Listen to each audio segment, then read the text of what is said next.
Hi, welcome to our digital physics classes. Today discuss about the topic system of particles and the rotatory motion. Okay ఈ చాప్టర్లో important problems గురించి discuss చేద్దాం. ఓకేనండి. Okay first problem ఏంటంటే when 100 joules of work is done on a flywheel. Work done on a flywheel. ఓకేనండి. Its angular velocity is increased from 60 rotation per minute to 180 rotation per minute. మనం ఒక fly wheel మీద ఇంత work apply చేసినప్పుడు 60 rotation per minute నుంచి 180 rotation per మినిట్కి increase అయ్యిందంట. What is the momentum of inertia of the wheel? Wheel మీద act చేసే మూమెంటమ్ ఆఫ్ ఇనర్షియా అంత. ఓకే, మూమెంటమ్ ఆఫ్ ఇనర్షియా అంటే ఏంటి? ఇక్కడ మనకి ఒక లేజీనెస్ టైప్ అనమాట.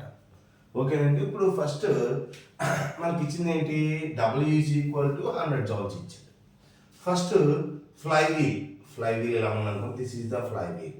ఓకే, ఈ ఫ్లై వీల్ ఎలా ఉందనుకోండి. ఓకే, దాని మీద ఒక వీల్ అనుకుందాం. వీల్ ఇలా ఉంది. ఇనీషియల్గా ఎన్ని రొటేషన్స్ ఉన్నాయి? ఇక్కడ 60 రొటేషన్ పెర్ మినిట్ ఉంది. అంటే పెర్ మినిట్కి 7 రొటేషన్స్ అవుతున్నాయి. ఎప్పుడైతే నువ్వు ఇంత వర్క్ అప్లై చేసావో దాని యొక్క స్పీడ్ ఏమైంది? కొద్దిగా ఇంక్రీజ్ అయ్యిందంట. దాని స్పీడ్ ఏమైందమ్మా? ఇంక్రీజ్ అయ్యిందంట. అంటే 60 రొటేషన్ పెర్ మినిట్ నుంచి 180 రొటేషన్ పెర్ మినిట్కి ఇంక్రీజ్ అయ్యిందంట. అంటే దీని అర్థం ఏంటి? ఇక్కడ రొటేషన్ పెర్ మినిట్ అంటే number of rotations by minute. That is called frequency. Okay అండి. 1/t మనం ఏమంటాం? ఫ్రీక్వెన్సీ అంటాం. Number of rotations per second is called frequency. అంటే ఇక్కడ 60 అనేది number by time, 60 rotation by time అనమాట. అంటే ఇక్కడ మనకి ఏమి ఇచ్చినట్టు? ఫ్రీక్వెన్సీ ఇచ్చినట్టు. దీన్ని F1 అనుకుందాం, దీన్ని ఏమన్నా F2 అనుకుందాం. ఓకే, F1 F2 ఇచ్చారు. ఓకే, ఇప్పుడు మనకి దీని యొక్క యాంగులర్ వెలాసిటీ ఎంత? యాంగులర్ వెలాసిటీ అంటే ఏంటి? మనకి యాంగులర్ వెలాసిటీ అంటే ఇప్పుడు మనకి టైం పీరియడ్ క్యాలిక్యులేట్ చేయాలనుకోండి. t is equal to 2π/ω. Okay, this is a angular velocity. ఒక రొటేషన్ కంప్లీట్ అవ్వడానికి ఎంత టైం పడుతుందంటే ఏం చెప్తాం? t ఈజ్ ఈక్వల్ టు 2π/ω అని చెప్తాం. దీని నుంచి నాకు ఒమేగా కావాలనుకోండి. దీని నుంచి ఎలా రాస్తాం మనం? ω1 అంటే this is a angular velocity. Angular velocity is equal to ఎంత? దాని నుంచి క్రాస్ మల్టిప్లికేషన్ చేసాం అనుకోండి, omega is equal to 2π/t అని చెప్పచ్చు. అంటే 2π/t అంటే రాయొచ్చు ఇక్కడ 2πF1 అని రాసుకోవచ్చు. ఓకే, t 1/t అంటే 2π ఇంటూ 1/t రాసాం. 1/t ప్లస్ F1 రాసుకున్నాం. F1 ప్లస్ ఎలా రాసాం అనుకోండి, 2π ఇంటూ F1 అంటే అంత మనకి రొటేషన్ పర్ మినిట్లో ఉంది కాబట్టి ఇక్కడ మనకి 1 minute is equal to 60 seconds. Okay, 60 seconds కాబట్టి ఇక్కడ మినిట్ ప్లేస్లో బై కాబట్టి ఇక్కడ ఏం రాద్దాం మనం? పెర్ అంటే బై అంటే 60/60. ఎన్ని రేడియేషన్స్ అంటే రేడియేషన్ పెర్ సెకండ్. సో మనకి ఎంత అవుతుంది? 2π రేడియేషన్ పెర్ సెకండ్ అని చెప్తాం. అంటే దీని యొక్క ఫ్రీక్వెన్సీ, దీని యొక్క యాంగులర్ వెలాసిటీ. ఇనీషియల్గా ఈ ఫ్లై వీల్కి ఉండే యాంగులర్ వెలాసిటీ. నేను అర్థం దీని ఇనీషియల్ కండిషన్. ఇది ఇనీషియల్ కండిషన్, ఇది ఫైనల్గా. అంటే ఫైనల్గా అంటే ఇంతవరకు అప్లై చేసినప్పుడు. ఇప్పుడు అదే విధంగా ఎప్పుడైతే మనం ఇంత వర్క్ అప్లై చేస్తామో 60 రొటేషన్ పెర్ మినిట్ నుంచి 180 రొటేషన్ పెర్ మినిట్కి ఇంక్రీజ్ అయ్యిందంట. అప్పుడు ఇక్కడ యాంగులర్ వెలాసిటీ ఎంత అవుతుంది? ω2 is equal to same formula అంటే 2π/t. ఇక్కడ t1 అన్నాం, ఇక్కడ t2 అన్నాం. ఓకే అండి. అప్పుడు మనకి ఎంత వస్తుంది? మనకి 2πF2 2π ఇంటూ ఎంత? మనకి 180/180/60 అండి. రొటేషన్ పెర్ సెకండ్ అంటే రేడియేషన్ పర్ సెకండ్ కాదు, యూనిట్స్ రేడియేషన్ పర్ సెకండ్. అంటే 0 క్యాన్సిల్ చేస్తే ఎంత అవుతుంది? మనకి ఈ 6 ఇందులో 3 times పోతుంది. సో 6π రేడియేషన్ పెర్ సెకండ్ అనమాట. అంటే 60 రొటేషన్ పెర్ సెకండ్ మినిట్తో రొటేట్ అయ్యే ఫ్లై వీల్ యొక్క యాంగులర్ వెలాసిటీ ఎంత 2π రేడియన్స్ పర్ సెకండ్. ఎప్పుడైతే నువ్వు ఎంత వర్క్ అప్లై చేసావో అది 60 నుంచి 180కి చేంజ్ అయింది. ఇలా 180కి చేంజ్ అయినప్పుడు ఇక్కడ ఉన్న యాంగులర్ ఫ్రీక్వెన్సీ ఎంత 6π రేడియన్స్ పర్ సెకండ్. మనకి ఏమడిగాడు, what is the momentum of inertia. Momentum of inertia ఎంత ఆ ఫ్లై వీల్కి. ఓకే, ఆ మూమెంటమ్ ఆఫ్ ఇనర్షియా క్యాలిక్యులేట్ చేయాలనుకోండి, మన దగ్గర ఒక ఫార్ములా ఉంటుంది, work energy theorem. Work energy theorem formula ఏంటి, మనం లీనియర్ అయితే W is equal to half mv2 square minus half mv1 square. మనం ఫస్ట్ ఇయర్లో ఫస్ట్ ఇయర్ అంటే వర్క్ ఎనర్జీ థియరం నేర్చుకుంటాం. ఇది లీనియర్గా అయితే. యాంగులర్గా అనుకోండి, ఇది యాంగులర్గా అంటే ఏం చెప్తాం, వర్క్ డన్. రాద్దాం ఇక్కడ, దాని నుంచే ఫార్ములా రాద్దాం. Work done is equal to, అంటే work done W is equal to ఏం రాద్దాం, W is equal to okay 1/2. M అంటే ఇక్కడ మాస్, ఇక్కడ I అంటే ఇనర్షియా, అంటే mass is a measure of inertia. ఓకేనమ్మా, అంటే ఇక్కడ నువ్వు యాంగులర్గా అయితే M ప్లేస్లో I తీసుకోవాలి, V ప్లేస్లో ఒమేగా తీసుకోవాలి. అంటే ఒమేగా 1 ఉందంటే ఇక్కడ V1 ఉందంటే ఇనీషియల్, V2 ఉందంటే ఫైనల్ వెలాసిటీ. అప్పుడు నీకు ఇక్కడ V1 ప్లేస్లో ఒమేగా 1 తీసుకోవాలి, V2 ప్లేస్లో ఒమేగా 2 తీసుకోవాలి. That is the angular work done. యాంగులర్గా రొటేట్ అవుతున్నప్పుడు వర్క్ ఎనర్జీ థియరం. అంటే నేను అర్థం 1/2 I అంటే mass is measure of inertia. ఇనర్షియాకి మెజర్మెంట్ మాస్ అని చెప్పచ్చు. So omega 2 square. Okay, this is the angular kinetic energy అని చెప్పచ్చు. మైనస్ 1/2 I ఎంత ఒమేగా 1 స్క్వేర్. ఇక్కడ మనం ఏం కామన్ తీసుకోవచ్చు, 1/2 I కామన్ తీసుకుంటే omega 2 square minus omega 1 square. This is the work done. Work done అంటే అది ఇచ్చే మనకి 100. సో ఇక్కడ మనం క్రాస్ మల్టిప్లికేషన్ చేసాం అనుకోండి, I ఈజ్ ఈక్వల్ ఎంత వస్తుంది, 2W by omega 2 square minus omega 1 square. చాలా ఇంపార్టెంట్ ప్రాబ్లం. ఓకేనమ్మా, సో మనకు I కావాలి కాబట్టి దీన్ని క్రాస్ మల్టిప్లికేషన్ చేయండి, 2 ఒమేగా. నాకు I కావాలంటే omega 2 square minus omega 1 square ఎవరు తీసుకొచ్చింది. Okay, 2 into W. సో ఇక్కడ మనకి 2 ఇంటూ W అంటే ఎంత అమ్మా, work done 100 joules. Okay, 100 joules by omega 2 అంటే ఎంత, ఫైనల్ యాంగులర్ వెలాసిటీ. ఒమేగా 1 అంటే ఎంత, ఇనిషియల్ యాంగులర్ వెలాసిటీ. ఒమేగా 2 అంటే 6π హోల్ స్క్వేర్. మనకు ఒమేగా 2 ఆల్రెడీ ఫైండ్ అవుట్ చేసాం, దీని యాంగులర్ వెలాసిటీ. ఫైనల్గా ఈ ఫ్లై వీల్ కొన్న యాంగులర్ వెలాసిటీ మైనస్ ఇనిషియల్గా ఈ ఫ్లై వీల్ కొన్న యాంగులర్ వెలాసిటీ ఎంత, 2π. అంటే 2π whole square is equal to ఎంత అవుతుంది, ఇక్కడ is equal to 200 by 6π square అంటే ఎంతమ్మా, 36π స్క్వేర్ మైనస్ 2π స్క్వేర్ అంటే ఎంతమ్మా, 4π స్క్వేర్. ఎంత వస్తుంది మనకి దీని నుంచి, ఇనర్షియా అడిగింది కాబట్టి inertia I is equal to 200 by ఎంత, 36π స్క్వేర్ మైనస్ 4π స్క్వేర్, 32π స్క్వేర్. దీన్ని ఎలా రాసుకోవచ్చు, ఇప్పుడు సెకండ్ టేబుల్ తీసుకుంటే ఇది ఇందులో 100 టైమ్స్ పోతుంది, అంటే ఇది 100 టైమ్స్ పోతుంది, ఇది ఎన్ని టైమ్స్, ఇది 16 టైమ్స్. అదే సెకండ్ టేబుల్ తీసుకుంటే ఇందులో 50 టైమ్స్ పోతుంది, ఇందులో 8 టైమ్స్ పోతుంది. అదే సెకండ్ టేబుల్ తీసుకుంటే ఇందులో 25 టైమ్స్ పోతుంది, ఇందులో ఎంత టైమ్స్ పోతుంది, 25 అంటే ఇందులో 4 టైమ్స్. అంటే 4 ఇంటూ π స్క్వేర్ అంటే మనకి ఎంత వస్తుంది, 25/4 అంటే ఎంత, 4 ఇంటూ π అంటే ఎంత, 9.8. అంటే ఇది ఎలా రాసుకోవచ్చు అంటే 4 ఇంటూ 3.14 ఇంటూ 3.14 అంటే 9.8 అనమాట, 39.2 అని చెప్పచ్చు. అంటే 25/39.2 అంటే ఎంత వస్తుంది మనకి, 0.637.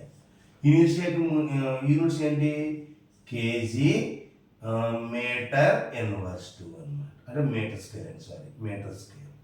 Okay, this is the momentum of inertia of the flywheel. ఇలా చేస్తే సరిపోతుంది. చాలా ఇంపార్టెంట్ ప్రాబ్లం, జాగ్రత్తగా చేసుకోండి. ఈ చాప్టర్లో నెక్స్ట్ ఇంపార్టెంట్ క్వశ్చన్ గురించి డిస్కస్ చేద్దాం. అంటే important problem most important. Okay, ఈ ప్రాబ్లం జాగ్రత్తగా చేసుకోండి.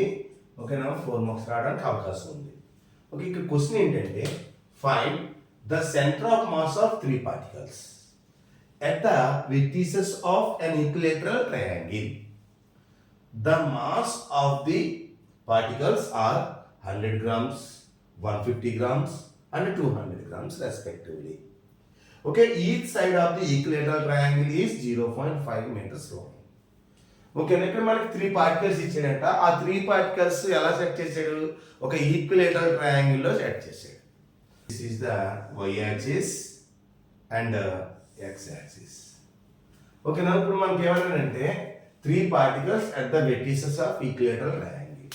అంటే ఏమన్నాడంటే వెర్టిసెస్ అంటే ఒక ఈక్విలేటరల్ ట్రయాంగిల్ సెట్ చేద్దాం. అంటే ఇక్కడ ఒక పార్టికల్ ఉంది. అంటే ఇక్కడ తీసుకున్న పార్టికల్ మనం m1 అందాం. Okay, m1 is the first particle and 150 grams. దీనికి కొద్దిగా డిస్టెన్స్లో అంటే ఎంత 0.5. ఈ పార్టికల్కి మాస్ని m2 అందాం. దీనికి ఈక్విలేటరల్ ట్రయాంగిల్ అంటే ఇక్కడ ఎక్కడ సెట్ చేసామంటే ఇంకో పార్టికల్ ఇలా. ఓకేనా, ఇలా ఉంది. అంటే ఇది ఒక పార్టికల్. ఈ పార్టికల్కి మాస్ని m3 అందాం. ఓకే, 3 పార్టికల్స్ ఇలా సెట్ చేశారు. ఈచ్ సైడ్ ఎంత ఇచ్చిన మాట ఇక్కడ 0.5 అండ్ 0.5 ఇచ్చాడు ఈచ్ సైడ్. 0.5 ఇచ్చాడు. మనకి ఈ 3 పార్టికల్స్కి ఒక సెంటర్ ఆఫ్ మాస్ ఉంటుంది. ఇప్పుడు ఒక రింగ్కి సెంటర్ ఆఫ్ మాస్ ఎలా ఉంటుందో, ఒక ప్లేట్కి సెంటర్ ఆఫ్ మాస్ ఎంత ఉంటుందో, మనం చదువుకునే రీడింగ్ రూమ్ యొక్క సెంటర్ ఆఫ్ మాస్ కూడా ఉంటుందండి. అంటే సెంటర్ ఆఫ్ మాస్ అంటే మధ్యలో బాడీ ఉండనవసరమే లేదు. బాడీ ఉండొచ్చు, ఉండకపోవచ్చు. ఒక అర్థమవుతుందండి. అంటే ఇక్కడ మాస్ 3 మాసెస్ చెక్ చేసినప్పుడు ఆ 3 మాసెస్కి సెంటర్ ఆఫ్ మాస్ ఇక్కడ ఎక్కడ ఉంటుంది. సో ఇక్కడ సెంటర్ ఆఫ్ మాస్ అంతా ఫైండ్ అవుట్ చేయాలి మనం. అంటే ఎక్స్ డైరెక్షన్లో సెంటర్ ఆఫ్ మాస్ ఎంత డిస్టెన్స్ ఉంది, వై డైరెక్షన్లో సెంటర్ ఆఫ్ మాస్ ఎంత డిస్టెన్స్ ఉందో మనం ఫైండ్ అవుట్ చేద్దాం.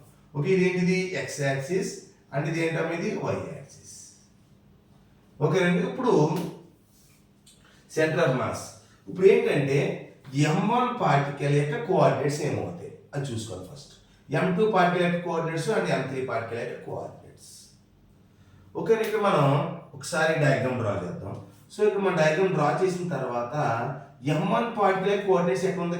ఖచ్చితంగా m1 పార్టికల్ అనేది ఆరిజిన్ దగ్గర ఉంది కాబట్టి 0, 0 అని రాద్దాం. అంటే ఈ పార్టికల్లో నో చేంజ్. సెంటర్లో ఉంది అంటే ఆరిజిన్ దగ్గర ఉంది కాబట్టి కోఆర్డినేట్స్ 0, 0 అంటే ఎక్స్ డైరెక్షన్లో 0 మీటర్స్, వై డైరెక్షన్లో 0 మీటర్స్ అనమాట. ఓకే, అదేవిధంగా m2 పార్టికల్ అనేది ఎంత డిస్టెన్స్ ఉంది ఇక్కడ మనకి 0.5. అంటే ఇక్కడ నుంచి ఎగ్జాక్ట్గా మనకి ఎంత డిస్టెన్స్ ఇచ్చాడు 0.5 మీటర్స్ ఇచ్చాడు. ఈ పార్టికల్కి మధ్య డిస్టెన్స్ అంటే ప్రతి పార్టికల్కి మధ్య డిస్టెన్స్ 0.5 మీటర్స్ ఇచ్చాడు. సో మనకి ఇది ఎంత డిస్టెన్స్ ఉంది ఎక్స్ డైరెక్షన్లో 0.5, వై డైరెక్షన్ ఎంత డిస్టెన్స్ ఉందంటే 0. ఓకే, అంటే నువ్వు ఇక్కడ ఏం రాద్దాం కోఆర్డినేట్స్, ఇక్కడ ఏం రాద్దాం m2 దగ్గర 0.5 మీటర్స్ 0 అంటే ఎక్స్ డైరెక్షన్లో ఎక్స్ యాక్సిస్ మీద 0.5 మీటర్ డిస్టెన్స్లో ఉంది, వై యాక్సిస్ మీద పార్టికల్ 0 దగ్గర ఉంది కాబట్టి 0 నోట్ చేస్తాం. ఓకేనండి, అంటే m2 పార్టికల్ యొక్క కోఆర్డినేట్స్ కూడా మనకు వచ్చేసాయి. సరే m3 పార్టికల్ యొక్క కోఆర్డినేట్స్ ఏంటో చూద్దాం. సో m3 పార్టికల్ అనేది ఇప్పుడు ఎక్స్ యాక్సిస్కి పెర్పెండిక్యులర్గా ఒక లైన్ డ్రా చేయండి. అంటే ఇది ఏంటిది వై డిస్టెన్స్. అది ఎక్స్కి ప్యారలల్గా అంటే వైకి పెర్పెండిక్యులర్గా ఒక లైన్ డ్రా చేయండి. అంటే ఇక్కడ నుంచి ఈ ఆరిజిన్ నుంచి ఇక్కడ వరకు ఉన్న డిస్టెన్స్ ఏమవుతుంది అంతానే xm అంటే ఎక్స్ యాక్సిస్ మీద ఉన్న డిస్టెన్స్. ఇక్కడ నుంచి ఈ డిస్టెన్స్ ఏమంటే మనం వై యాక్సిస్ మీద డిస్టెన్స్. అంటే మనకి ఈ డిస్టెన్స్ తెలియాలి, ఈ డిస్టెన్స్ తెలియాలి. అప్పుడు m3 యొక్క కోఆర్డినేట్స్ మనకు తెలిసిపోతాయి. అంటే ఇప్పుడు మనకి ఈ డిస్టెన్స్ కావాలంటే ఈ పార్టికల్కి మధ్య సెంటర్ ఇదే కదా. ఓకే, సెంటర్ ఇదే కాబట్టి ఇప్పుడు 0.5లో హాఫ్ తీసుకోండి. 0.5లో హాఫ్ అంటే ఎంత 0.25. ఓకే, 0.2 అంటే ఇక్కడ కోఆర్డినేట్స్ ఏమవుతాయి మనకి సెంటర్లో ఎగ్జాక్ట్గా 0.25 ఎక్స్ డైరెక్షన్లో డిస్టెన్స్. అంటే ఇక్కడ నుంచి ఇక్కడ కొన్ని డిస్టెన్స్, ఇక్కడ నుంచి ఇక్కడికి ఎంత డిస్టెన్స్ ఉంటుందో ఇక్కడ నుంచి కూడా అంతే డిస్టెన్స్ ఉంటుంది. వై మీద మాత్రం డిస్టెన్స్ లేదు. అంటే ఈ పార్టికల్ ఇక్కడ తీసుకున్నాం అనుకోండి, అంటే y మీద డిస్టెన్స్ లేదు కాబట్టి ఇక్కడ ఏమవుతుంది x మీద తీసుకున్నాం కాబట్టి 0. ఓకేమో 0.2 0. అంటే ఇక్కడ x కోఆర్డినేట్ ఏమవుతుంది m3 పార్టికల్ దగ్గర ఇక్కడ నుంచి ఎక్కడికి m3 పార్టికల్ కోఆర్డినేట్ 0.25 మీటర్స్ అవుతుంది అన్నమాట. అంటే y డైరెక్షన్లో తెలియాలి నీకు. y డైరెక్షన్లో తెలియాలంటే 5 దగ్గర ఇస్తేనే అప్లై చేయండి. ఓకేనమ్మా, బై యూజింగ్ 5 దగ్గర ఇస్తారు.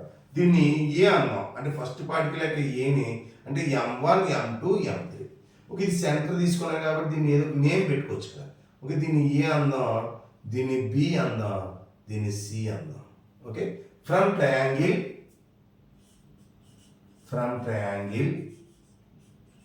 ఏబిసి దీనికి 5 దగ్గర ఇస్తేనే అప్లై చేయండి.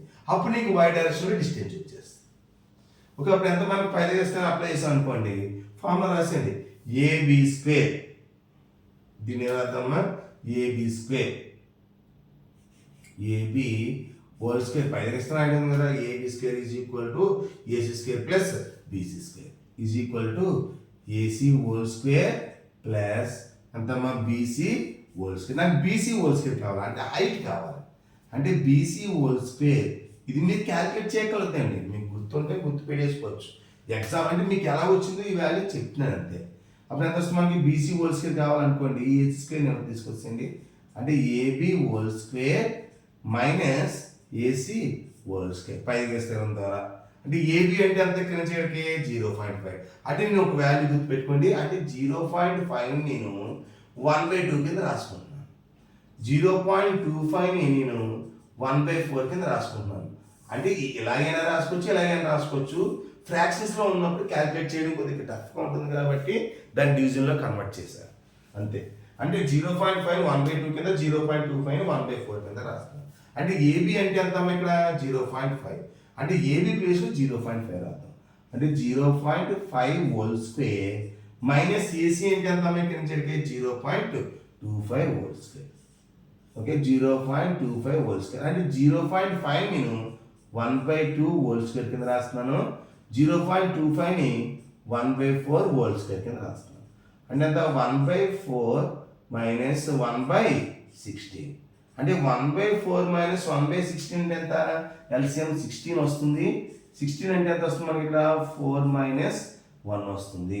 4 మైనస్ 1 అంటే 3/16. 3/16 అంటే ఎంత 16 మనం 16 ఎలా రాసుకోవచ్చు ఇక్కడ సారీ ఇక్కడ రూట్ ఉంది కదండి.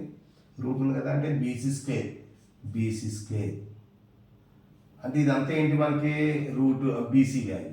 దీని నుంచి బీసీ ఈజ్ ఈక్వల్ ఎంత వస్తుంది √3/4 వస్తుంది. అంటే బీసీ స్క్వేర్ కదా. ఈ బీసీ స్క్వేర్ రూట్ని ఇక్కడ పంపిస్తాను. అంటే ఇక్కడ నుంచి మొత్తం ఓవర్గా రూట్ రాసుకోవచ్చు. సో ఇక మనకి ఇది √3/4 వస్తుంది. అంటే √3/4 అంటే ఈ వాల్యూ చేయడం కోసం క్యాలిక్యులేట్ చేయాలి మనం. ఓకేనమ్మా, ఈ వాల్యూ చేయడానికి ఎంత క్యాలిక్యులేట్ చేయాలి అంటే ఇప్పుడు మనకి ఆన్సర్ ఎంత వస్తుంది కదా √3/4 కాబట్టి 1/4 × √3 అంటే 1/4 అంటే మీకు తెలుసు కదా. అంటే 1/4 × √3 అయితే 0.25 √3 అన్నమాట ఈ వాల్యూ. ఏ వాల్యూ ఇక్కడ నుంచి ఇక్కడ మన డిస్టెన్స్ బీసీ వాల్యూ. అంటే దీన్ని ఎలా రాసుకోవచ్చు 0.25 √3 అని రాసుకోవచ్చు. This is the m3 particle యొక్క కోఆర్డినేట్స్. మనకి m1 పార్టికల్ యొక్క కోఆర్డినేట్స్ వచ్చి అంటే m1 పార్టికల్లో x డైరెక్షన్లో 0 మీటర్ డిస్టెన్స్ ఉంది, y డైరెక్షన్లో 0 మీటర్ డిస్టెన్స్ ఉంది. m2 పార్టికల్ x డైరెక్షన్లో 0.5 మీటర్ డిస్టెన్స్లో ఉంది, y డైరెక్షన్లో 0 మీటర్ డిస్టెన్స్లో ఉంది. m3 పార్టికల్ x డైరెక్షన్లో 0.25 మీటర్ డిస్టెన్స్లో ఉంది, y డైరెక్షన్లో 0.25 మీటర్ √3 మీటర్స్ డిస్టెన్స్లో ఉంది. సో ఇక్కడ మనకి ఈ 3 పార్టికల్స్ యొక్క సెంటర్ ఆఫ్ మాస్ ఎంతో క్లియర్గా క్యాలిక్యులేట్ చేద్దాం. ఓకే, ఫస్ట్ పార్టికల్ యొక్క మాస్ ఎంత అని చెప్పి మనం m1 is equal to 100 grams ఇచ్చాడు. ఓకే, ఈ m1 పార్టికల్ యొక్క కోఆర్డినేట్స్ ఏమవుతాయి ఇక్కడ మనకి ఆల్రెడీ నేర్చుకున్నాం x1 y1. Okay, x1 y1 అంటే ఎక్కడ ఉన్నాయి 0, 0 అంటే x1 వాల్యూ 0, y1 వాల్యూ 0. యాస్టిస్గా నేను ఎలాగైతే చెప్తున్నానో అలా రాసేయండి. ఇది రాయని అవసరం లేదండి ఎగ్జామ్లో. మనం జస్ట్ మీకు తెలియడం కోసం నేను క్యాల్కులేట్ చేసి చెప్పాను అంతే. ఓకేనమ్మా, అంటే ఈ కోఆర్డినేట్స్ అనేది చాలా మందికి డౌట్ ఉంటుంది. అందుకని జస్ట్ మీరు ఎలా గుర్తుపెట్టేసుకున్నా ప్రాబ్లం లేదండి. మనకి ఆన్సర్ రావాలంతే ఎగ్జామ్లో.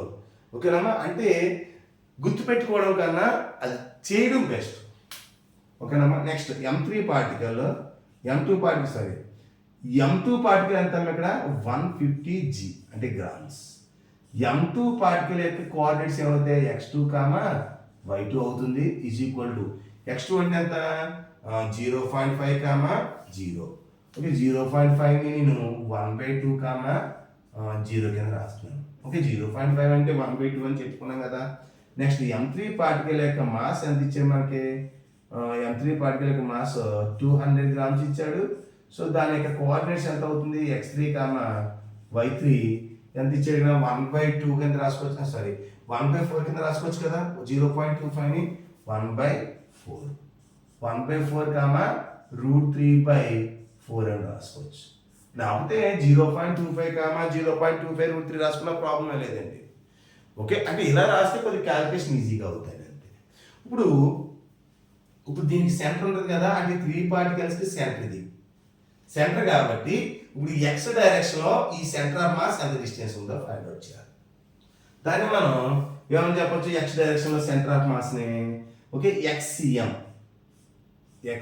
ఈజ్ ఈక్వల్ టు ఫార్ములా తెలుసు కదా మీకు, m1 x1 plus m2 x2 plus m3 x3 by m1 plus m2 plus m3. మనకి ట్రయాంగిల్ ఇచ్చాడు కాబట్టి 3 పార్టికల్స్ తీసుకున్నాం. ఒకవేళ స్క్వేర్ ఇచ్చాడు అనుకోండి, స్క్వేర్ ఇస్తే అప్పుడు ప్లస్ m4 ప్లస్ x4 అవుతుంది అంతే. ఓకేనా, మనకి ఎన్ని పార్టికల్స్ ఇచ్చాడో అన్ని పార్టికల్స్ తీసుకోవడమే. అంటే 3 ఇచ్చాడు కాబట్టి 3 పార్టికల్స్ మీద రాశారు. అంటే ఈ 3 particles centre of mass calculate చేయాలంటే XM ఈ ఫార్ములా అప్లై చేయాలి. అంటే m1 అంటే ఎంత ఇక్కడ మనకి 100, ఓకే, 100 ఇంటూ x1 అంటే ఎంత 0. x1 అంటే this is the x1, okay, x1 అంటే ఎంతమ్మా 0, ప్లస్ m2 అంటే ఎంతమ్మా 150, x2 అంటే ఎంత ఇక్కడ x2 అంటే 1/2 ప్లస్ m3 అంటే ఎంతమ్మా 200 ఇంటూ x3 అంటే ఎంతమ్మా 1/4. ఓకేనమ్మా, ఈ స్టార్టింగ్లో ఉన్నాయని x వాల్యూస్ అనమాట. బై m1 అంటే 100 ప్లస్ 150 ప్లస్ ఎంతండి 200. ఇప్పుడు ఎంత వస్తుంది, ఫస్ట్ ఈ వాల్యూ 0 అయిపోతుంది, తీసేయండి దాన్ని. అంటే ఈ 2 ఇందులో ఎన్ని టైమ్స్ పోతుంది అంటే 75 టైమ్స్ పోతుంది, అంతే కదమ్మా. ఇది 75 టైమ్స్ పోతుంది. ఇంకేమన్నా క్యాలిక్యులేషన్, ఈ 2 ఇంటూ అంటే 270 ప్లస్ 75 ఇది ఎన్ని టైమ్స్ పోతుందంటే ఏం చెప్తాం, 4 5 అంటే 50 టైమ్స్ పోతుంది. అంటే బై ఎంత, 4 యాడ్ చేసి 3 యాడ్ చేసాం అనుకోండి, 100 150 అంటే 450 అంటే దీనికి 120/450. అంటే దీని ఆన్సర్ ఎంత వస్తుందంటే 125/450. దీన్ని సింప్లిఫై చేసాం అనుకోండి 5/18 మీటర్స్ అన్నమాట. ఓకేనమ్మా, ఇది XCM. సో అంటే ఇక్కడ నుంచి సెంటర్ ఆఫ్ మాస్ ఎంత డిస్టెన్స్లో ఉందంటే ఏం చెప్తాం, అంతమ్మా 5/18 మీటర్స్, 5/18 మీటర్స్ డిస్టెన్స్లో ఉంది అని చెప్పచ్చు. దాన్ని ఇంకా సింప్లిఫై చేసుకోవచ్చు, ఎలా వదిలేసుకున్నా ప్రాబ్లం లేదు. ఓకే, XCM వాల్యూ ఎంత వచ్చింది మనకి 5/18 వచ్చింది. Sir YCM value find out చేద్దాం. నెక్స్ట్ YCM అంటే y డైరెక్షన్లో సెంటర్ ఆఫ్ మాస్. ఇప్పుడు YCM ఫార్ములా ఏమవుతుంది, m1 y1 plus m2 y2 plus m3 y3 by m1 plus m2 plus m3. m1 అంటే ఎంత అండి మనకి తెలుసు కదా 100, కొద్దిగా ఇక్కడ డిస్టెన్స్ రాద్దాం, ప్లేస్ సరిపోదు. ఓకే, 100 ఇంటూ y1 అంటే ఎంతమ్మా, y1 అంటే 0 ప్లస్ 150, y2 అంటే ఎంతమ్మా 0 ప్లస్ 200 ఇంటూ y3 అంటే ఎంతమ్మా √3/4 కింద రాద్దాం, ప్లస్ 200 √3/4 అని రాద్దాం. బై ఎంతమ్మా 100 ప్లస్ 150 ప్లస్ 200. అంటే ఈ వాల్యూ 0 అయిపోతుంది, ఈ వాల్యూ 0 అయిపోతుంది. మనకి ఏం మిగిలింది ఇక్కడ, మనకి 200 అంటే 50√3 అంతే కదా, 50√3. ఓకే, 50√3 మిగిలింది బై 450 మిగిలింది. అంటే ఇక్కడ మనకి 450 అంటే ఆన్సర్ ఎంత వస్తుంది ఇక్కడ ఈ 15 రెండు 0 0 క్యాన్సిల్ చేసింది, ఈ 5 ఇందులో 9 టైమ్స్ పోతుంది. అంటే ఎలా రాసుకోవచ్చు, √3/9 అని రాసుకుంటే సరిపోతుంది. దీన్ని ఇంకా సింప్లిఫై చేయొచ్చు. ఎలా రాయొచ్చు మనం, √3 అలా వదిలేసి 1/3√3 మీటర్స్ అని రాసుకోవచ్చు.